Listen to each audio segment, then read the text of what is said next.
The hospital room smelled of antiseptic and fading hope. But Clara's laugh still filled it, bright as ever, cutting through the sterile silence. She was dying. The doctor said 6 months. Maybe less, and yet here she was, joking about sneaking whiskey into her 5 young men, her boys, sat around her bed, their eyes heavy with love and fear, knowing this might be one of their last nights together. Clara had never planned to be a mother. Not at 25, when she was still figuring out her own life in the small town of Willow Creek, Oregon. But life doesn't ask for permission. She'd been a social worker, fresh out of college, when she met them 5 boys, abandoned by parents who couldn't or wouldn't care. They were broken, angry, and terrified, shuffled through foster homes like unwanted furniture. Clara couldn't let them go, so she took them in, all of them, against every warning that she was too young, too single, too broke. Her 2-bedroom house became a sanctuary, a chaotic haven of mismatched socks, late-night pizza runs, and unconditional love.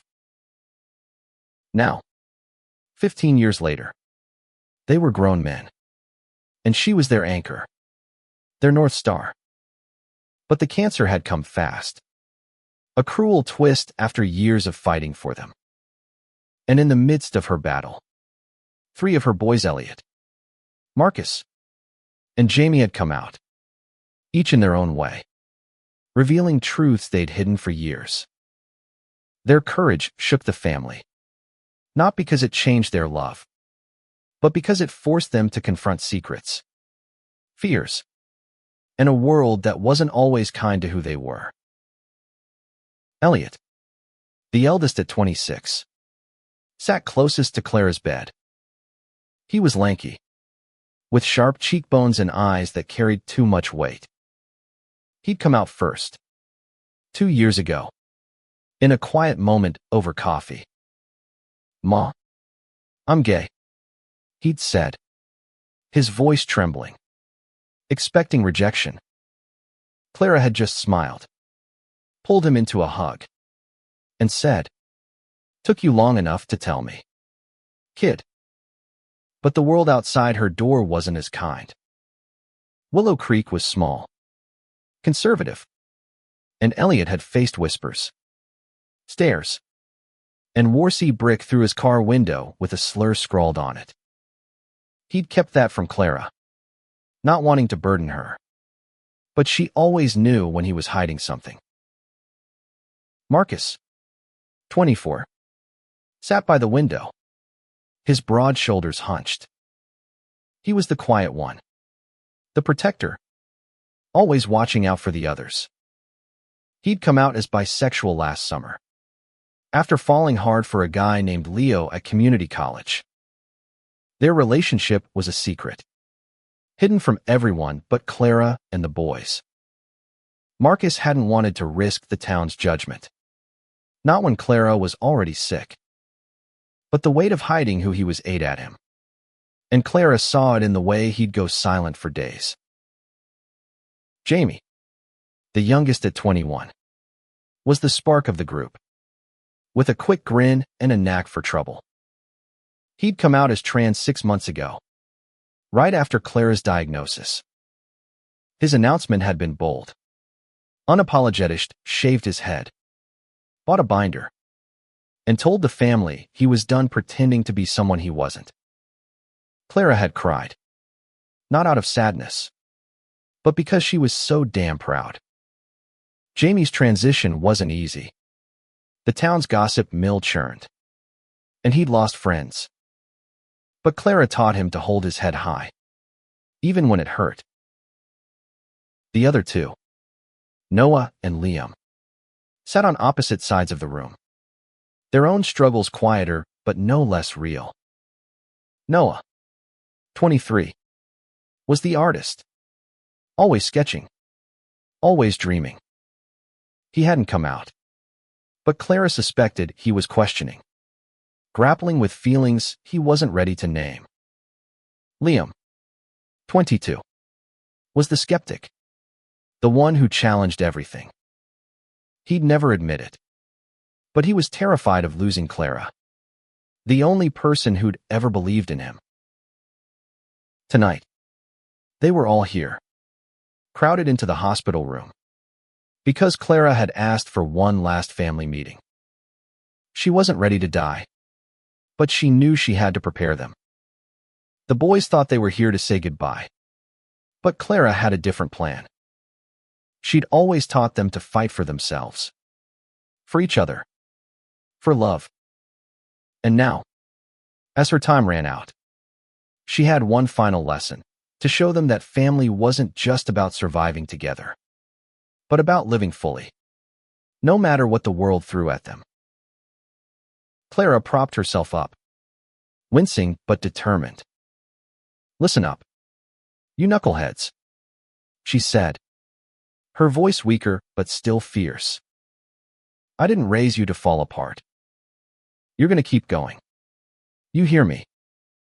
All of you." Her eyes lingered on Elliot, Marcus, and Jamie, a silent acknowledgement of their courage.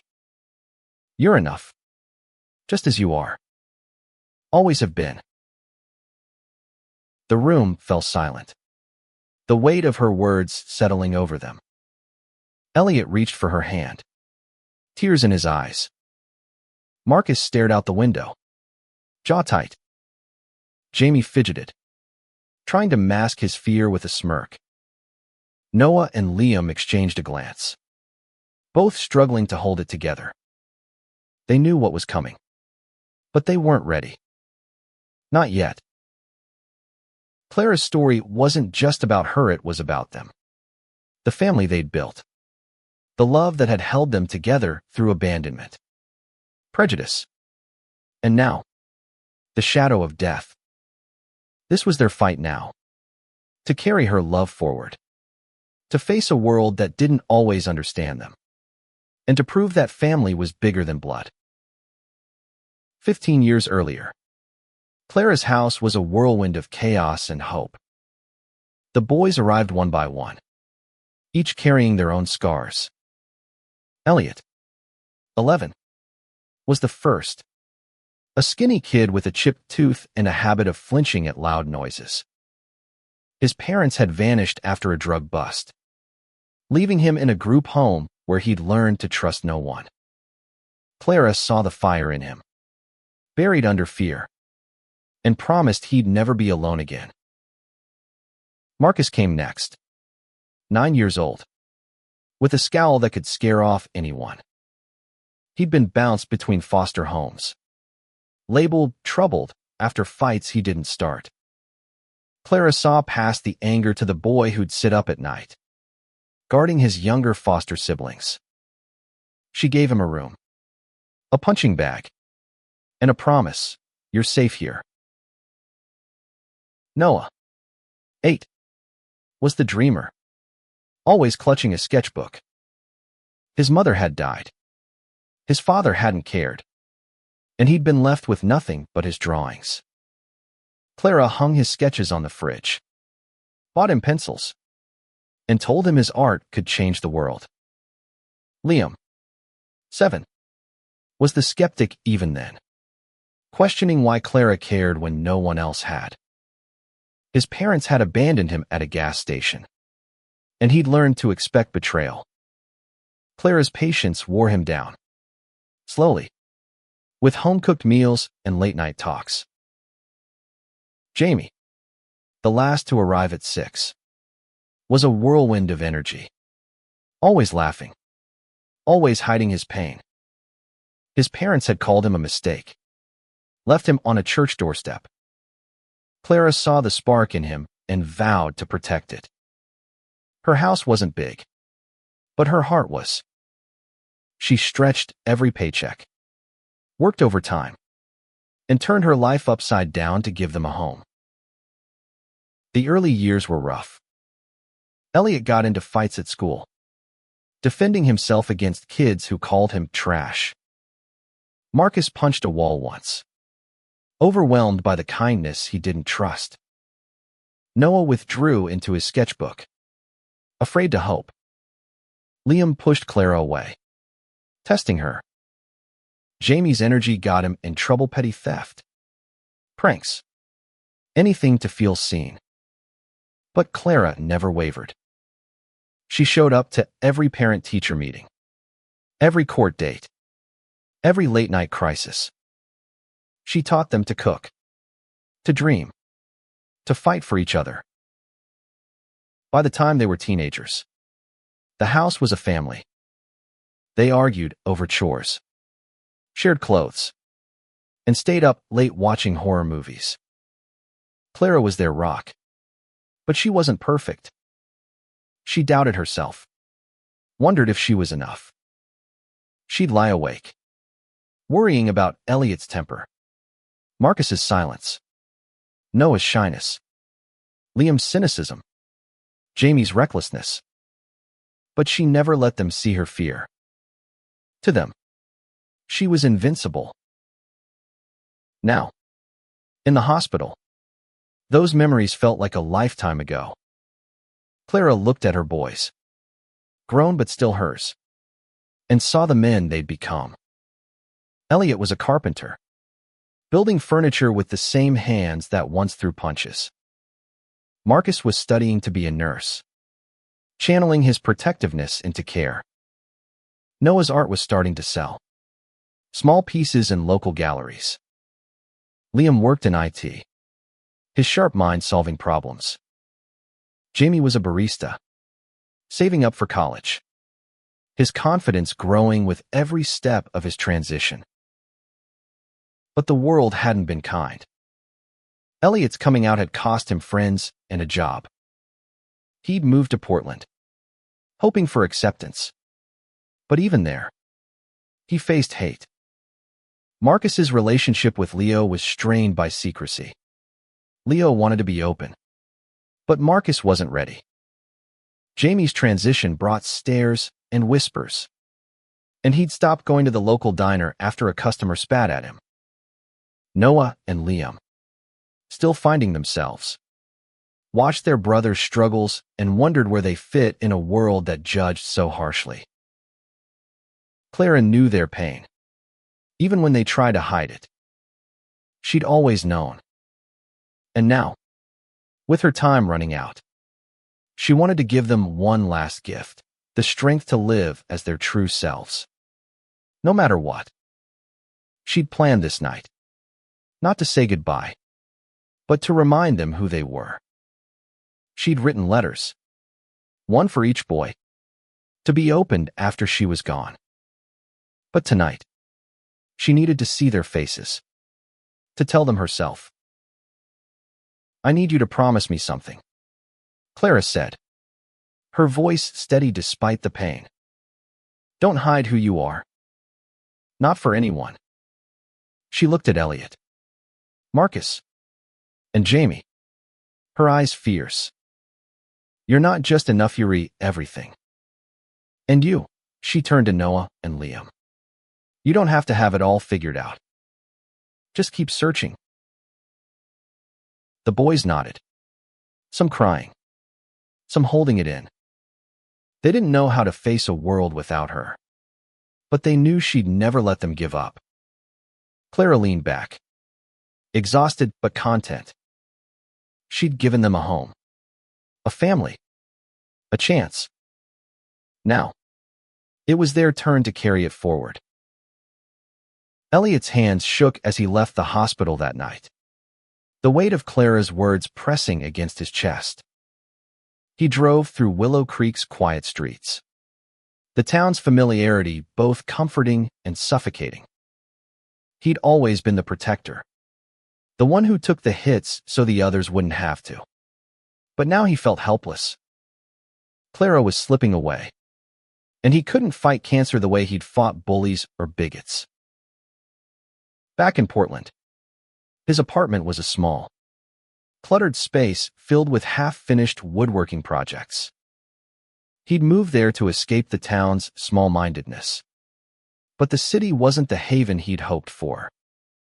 A month ago, He'd been fired from a construction job after a coworker saw him kiss his boyfriend, Sam, at a bar.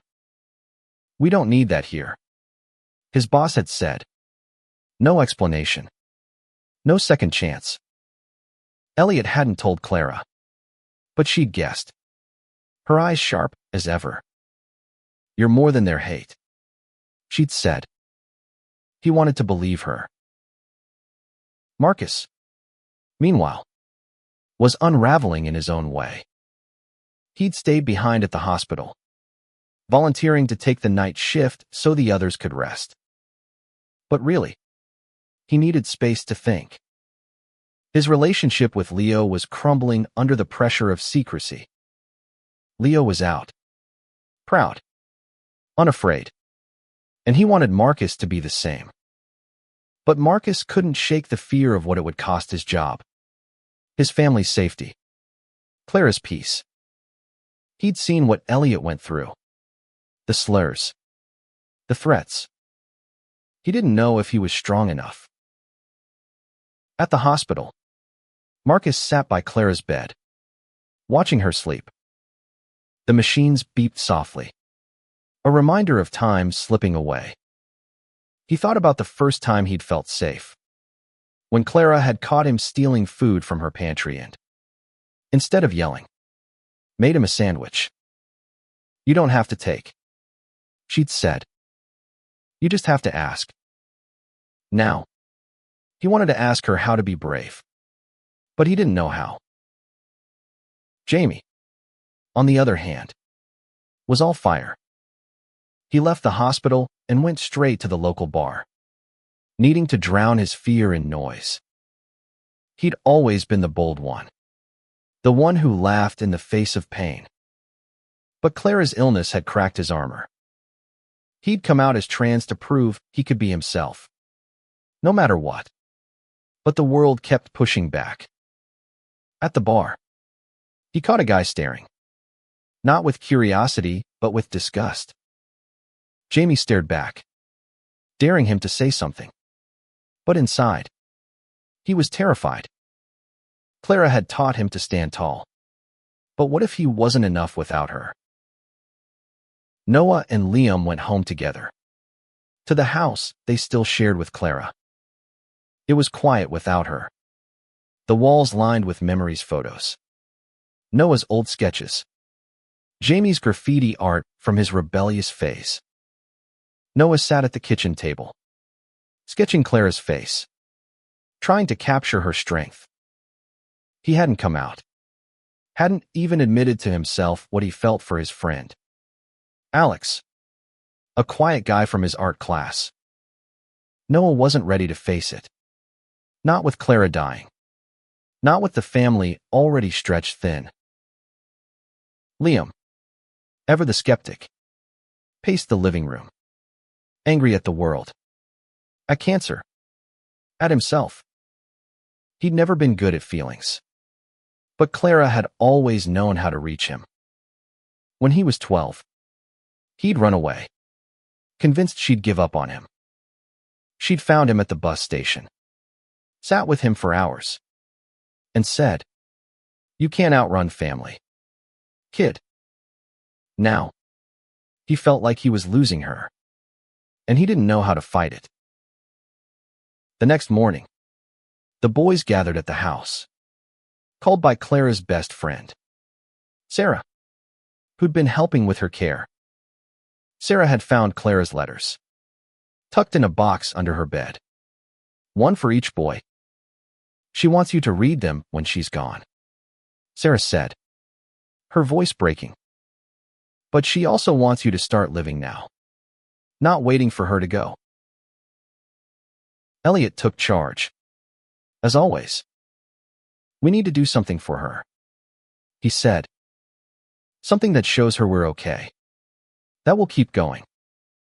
The idea came quickly, a family project, a way to honor Clara while she was still here. They decided to rebuild the backyard, where they'd spent so many summers, into a garden. It would be a place of peace, a legacy for her love. They threw themselves into the work, each boy bringing something to it. Elliot designed the layout, his carpenter's hands sketching paths and flower beds. Marcus dug the soil, his strength a quiet offering. Noah painted a mural on the shed, vibrant and full of life. Jamie planted wildflowers, his energy infectious. Liam, practical as ever, installed a small bench, a place for Clara to sit when she was well enough. As they worked, they talked really talk for the first time in months. Elliot admitted how much Sam meant to him, how he wanted to propose but was scared. Marcus opened up about Leo, about his fear of losing everything. Jamie shared the pain of being misgendered, but also the joy of feeling like himself. Noah and Liam listened, their own questions simmering, not ready to surface but closer than before. The garden became more than a project, it was a promise. To Clara and to each other.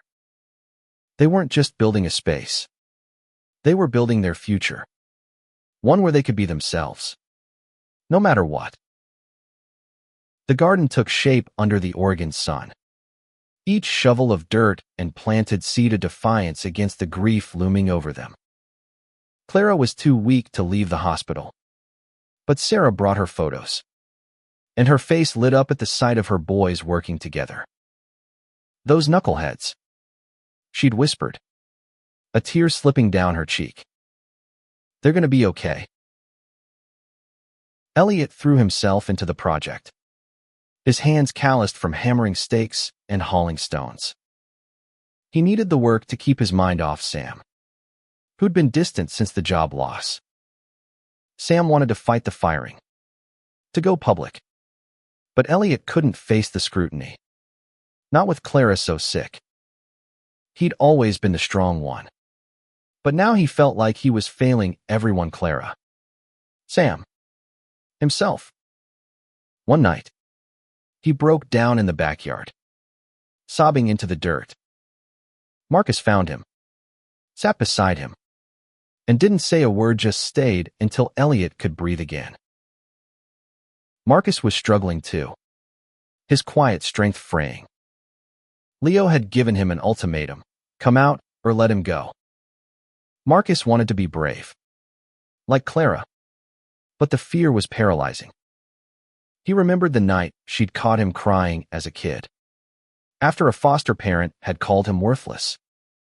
You're my son, she'd said, fierce and certain.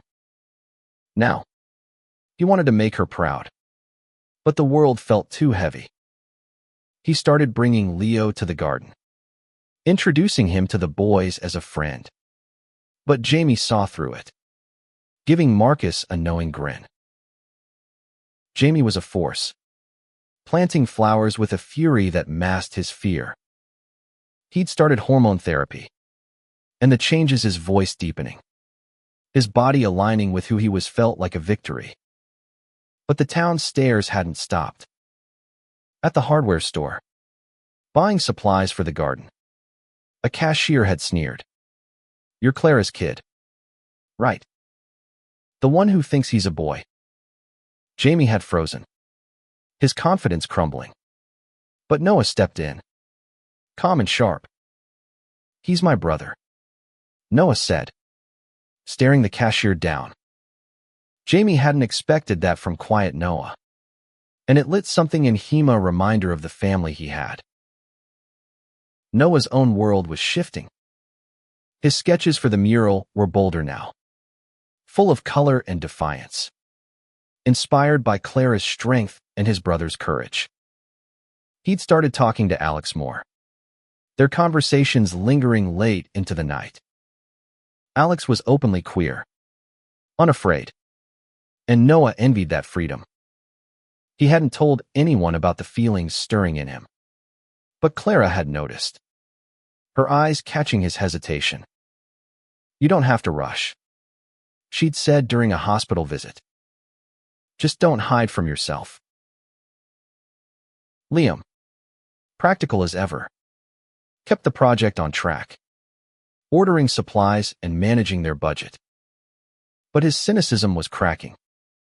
He'd always been the one to question Clara's optimism. But now, faced with losing her, he saw how much her belief in them had shaped him. He found himself talking to Jamie late one night, asking questions about his transition, trying to understand. Jamie's openness surprised him. And for the first time, Liam wondered if he'd been too quick to judge the world. The garden was nearly done when Clara took a turn for the worse. The boys rushed to the hospital, their hands still dirty from the soil. She was awake but frail, her smile weaker but still there. "You're making something beautiful," she said, her voice barely above a whisper. "Don't stop." She asked to see the garden, and though the doctors hesitated, Sarah convinced them to let her go home for a day. They brought her to the backyard in a wheelchair, the air thick with the scent of wildflowers and fresh earth. Clara's eyes sparkled as she took it in the winding paths. Noah's mural, Jamie's flowers, Liam's bench, Marcus's sturdy trellis, Elliot's careful design. "This is us," she said, her voice breaking. "This is what family looks like." That night, they sat together in the garden, sharing stories, laughing, crying. Elliot talked about Sam, admitting he wanted to fight for him. Marcus held Leo's hand, not caring who saw. Jamie spoke about his future, fearless and proud. Noah sketched Clara's smile, capturing her light. Liam, for once, didn't argue, just listened, his heart full. Clara looked at them, her boys, and felt peace. She'd given them everything she had, and now they were giving it back not just to her, but to each other. The garden was their promise, a living testament to the love that had carried them through pain and prejudice. As the stars came out, Clara knew they'd be okay, no matter what came next. The hospital called at dawn, 2 weeks after Clara's day in the garden. Her condition had worsened overnight. She was slipping away. The boys dropped everything, racing to her side, their hearts pounding with the fear they'd tried to bury. The garden, their labor of love, felt like a cruel irony, now a monument to a future she might not see. Elliot drove, his knuckles white on the steering wheel. He hadn't spoken to Sam in days, their last fight still raw. Sam had pushed him to stand up to the world, to stop hiding.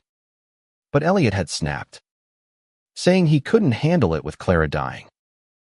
Now, he regretted every word. Clara had taught him to fight for love, and he'd let fear win.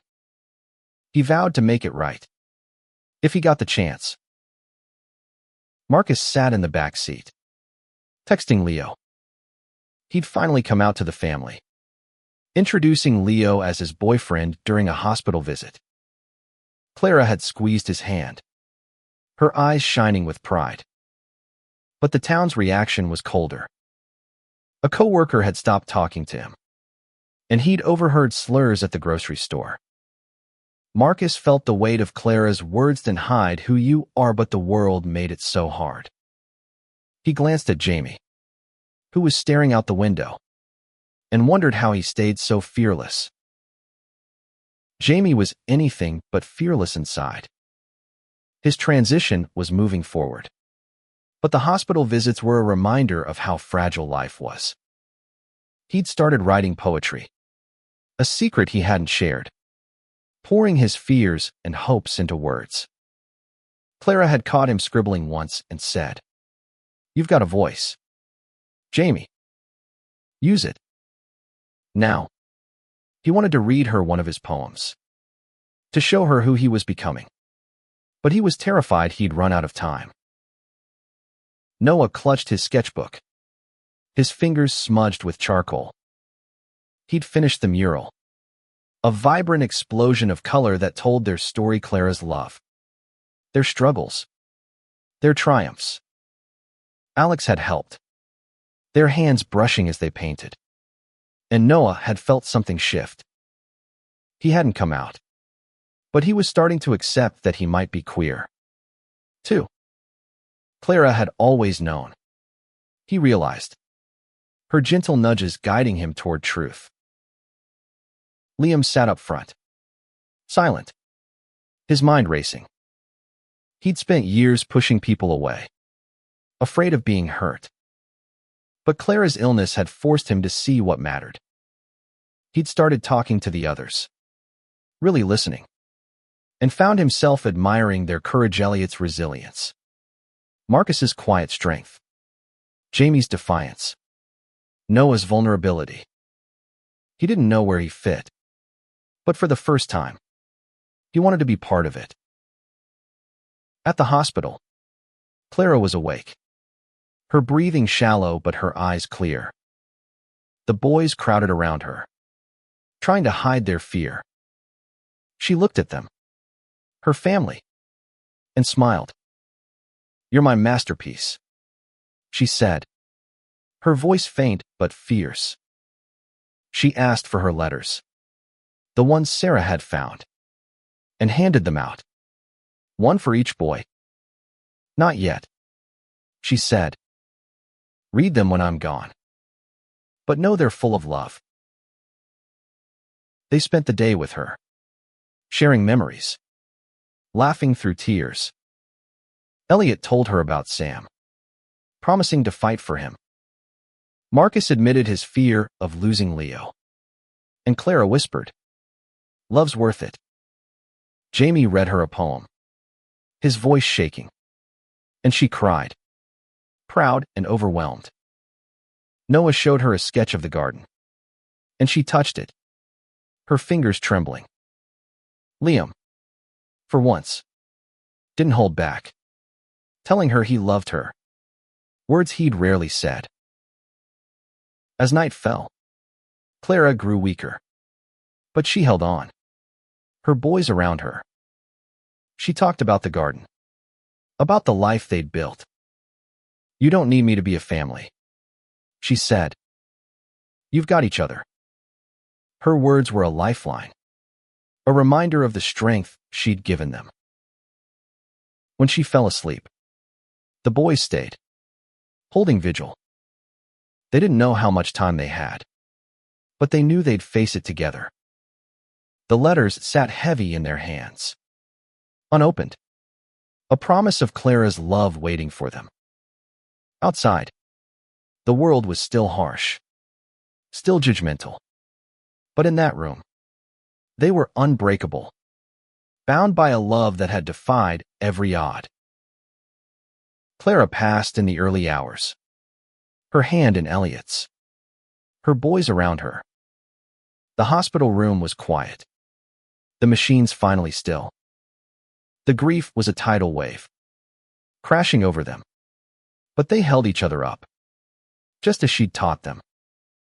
They didn't open the letters yet. It felt too final, too raw. Instead, they went back to the house, to the garden, and sat in silence under the stars, the wildflowers swaying in the breeze. Elliot felt like his heart had been carved out, but he knew what Clara would say: "Keep going." He called Sam that morning, his voice hoarse from crying. "I'm sorry," he said. "I want to fight for us." Sam was quiet for a moment, then said, "I'm here." They met in the garden that afternoon, and Elliot proposed, right there by Liam's bench, his brothers watching with tearful smiles. Sam said yes, and for the first time in weeks, Elliot felt hope. Marcus brought Leo to the house, no longer hiding. The town's judgment still stung, but Clara's pride in him burned brighter. He told Leo he was ready to be open, to face whatever came. Leo kissed him, right in front of the mural, and Noah snapped a photo, capturing their joy. Marcus felt Clara's presence in that moment. Her voice in his head, "You're enough." Jamie read his poetry at Clara's memorial, a small gathering in the garden. His words were raw, powerful, weaving their story of loss and love. The townspeople who came, some accepting, some curious, listened. And for once, Jamie didn't feel like an outsider. He wore his binder proudly, his voice steady, and knew Clara was with him, cheering him on. Noah opened up to Alex, admitting his feelings in a quiet moment by the mural. Alex smiled, patient, and said, "I'll wait for you." Noah wasn't ready to label himself, but he felt lighter, freer, knowing he could be honest. He added a new panel to the mural, a portrait of Clara, her smile eternal, watching over them. Liam, always the skeptic, surprised everyone by organizing the memorial. He'd spent years doubting love, but Clara had changed that. He read her letter first, alone in his room, and sobbed. She'd written about his strength, his sharp mind, his heart. "Don't be afraid to feel," she'd said. He joined his brothers in the garden, no longer holding back, and told them he loved them, words he'd never said so easily. The letters were Clara's final gift, each one a testament to her faith in them. Elliot spoke of his courage, urging him to build a life with Sam. Marcus's praised his loyalty, encouraging him to love without fear. Jamie celebrated his fire, telling him to keep shining. Noah's urged him to explore his heart, to create without shame. Liam's reminded him to trust, to let love in. The boys carried the letters with them, rereading them when the grief felt too heavy. The garden became their sanctuary, a place to heal, to remember, to grow. They faced the world's challenges. Elliot and Sam fought for their rights. Marcus and Leo built a life together. Jamie kept writing. Noah embraced his truth. Liam found his place, but they did it as a family, bound by Clara's love. The town slowly changed, inspired by their story. The garden became a community space, a symbol of acceptance. People brought flowers, shared stories, and learned to see love in new ways. Clara's legacy lived on, not just in her boys, but in every life they touched. Months passed, and the garden bloomed brighter, a living tribute to Clara. The boys made it a ritual to gather there, sharing their lives, their struggles, their triumphs. Elliot and Sam planned their wedding, a small ceremony in the backyard, surrounded by wildflowers and Clara's spirit. The town still whispered, but Elliot didn't care. He wore Clara's words like armor. "You're enough." Marcus and Leo moved in together, a bold step that drew stares but also support. A few neighbors, touched by Clara's story, brought them housewarming gifts. Marcus found a new job at a hospital in Portland, where he could be himself. He framed Clara's letter, hanging it by their bed, a reminder to live bravely. Jamie's poetry gained attention, published in a local zine. He read at open mics, his voice growing stronger, his words a beacon for others. He faced hate, but he also found allies, kids like him who saw his courage and felt inspired. He started a support group for trans youth, calling it Clara's Circle, a space for love and acceptance. Noah came out quietly, telling his brothers he was queer during a dinner in the garden. They hugged him, no questions asked, and he felt the weight of years lift. He and Alex started dating. Slow and sweet. Their art blending in new projects. Noah's mural grew. A canvas for their family's story. Now a local landmark. Liam surprised everyone by enrolling in therapy. Something he'd once scoffed at. Clara's letter had cracked him open, and he wanted to understand himself. He started volunteering at a youth center, helping kids like he'd been, lost and scared. He found purpose, a way to carry Clara's love forward. The world wasn't perfect. Elliot and Sam faced legal battles over their marriage. Marcus and Leo dealt with family rejection. Jamie got hate mail. Noah lost a gallery show to prejudice. Liam struggled with trust. But they had each other. And the garden. And Clara's letters, which they read again and again. One evening, a year after Clara's passing, they gathered in the garden for her anniversary. They brought food, music, and stories, inviting Sarah, Alex, Leo, and Sam. The air was warm, the stars bright, and the wildflowers glowed under string lights. They toasted to Clara, to love, to family.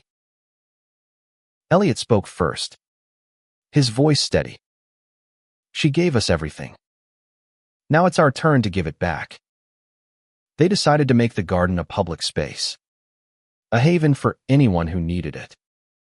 They worked with the town, turning it into a community center, with art classes, support groups, and a library of Clara's favorite books. The boys grew, not just in years, but in strength.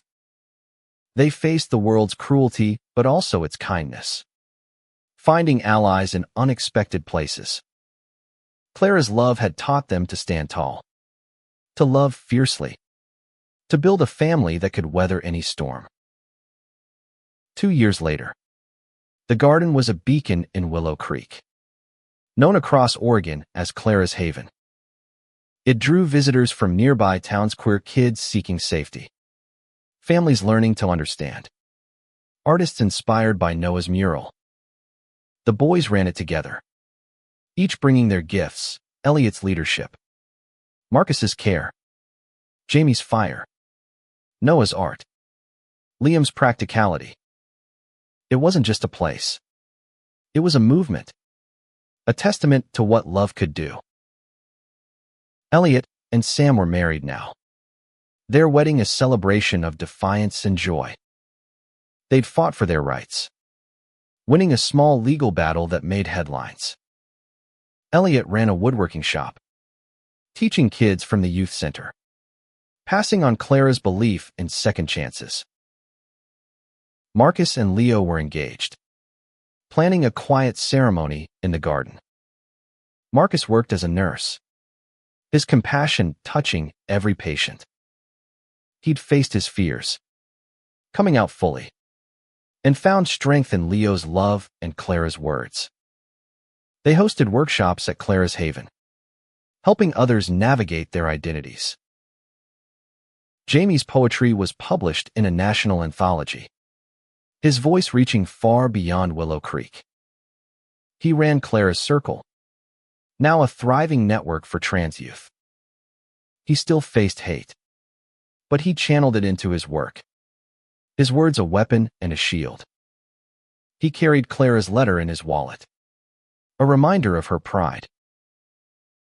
Noah and Alex opened an art studio at the Haven, offering free classes to kids. Noah was out and proud, his art a celebration of his journey. He painted Clara's portrait on the Haven's entrance, her smile welcoming everyone. He and Alex were building a life, their love a quiet, steady force. Liam found his calling at the youth center, mentoring kids with the same skepticism he'd once had. He'd softened, letting love in, even starting to date. He kept Clara's letter on his desk, her words guiding him. Trust your heart. He was still learning, but he was trying. The world hadn't changed completely. Prejudice lingered, and the boys still faced battles. But Clara's haven was a light in the darkness, a place where love won. The boys carried her legacy, not just in the garden, but in their lives, their loves, their courage. On Clara's third anniversary, they gathered again, now with new faces, partners, friends, kids from the haven. They planted a new tree, a maple, its leaves bright red against the sky. They read her letters aloud, their voices strong, their tears mixed with laughter. Clara had given them a family, a purpose, a home. They'd taken her love and made it bigger, spreading it to a world that needed it. As the sun set, the garden glowed, alive with Clara's spirit. The boys stood together, their hands linked, knowing they were her masterpiece. They'd faced abandonment, hate, and loss, but they'd also found love, strength, and each other. Clara's legacy wasn't just in the garden, it was in them. Forever.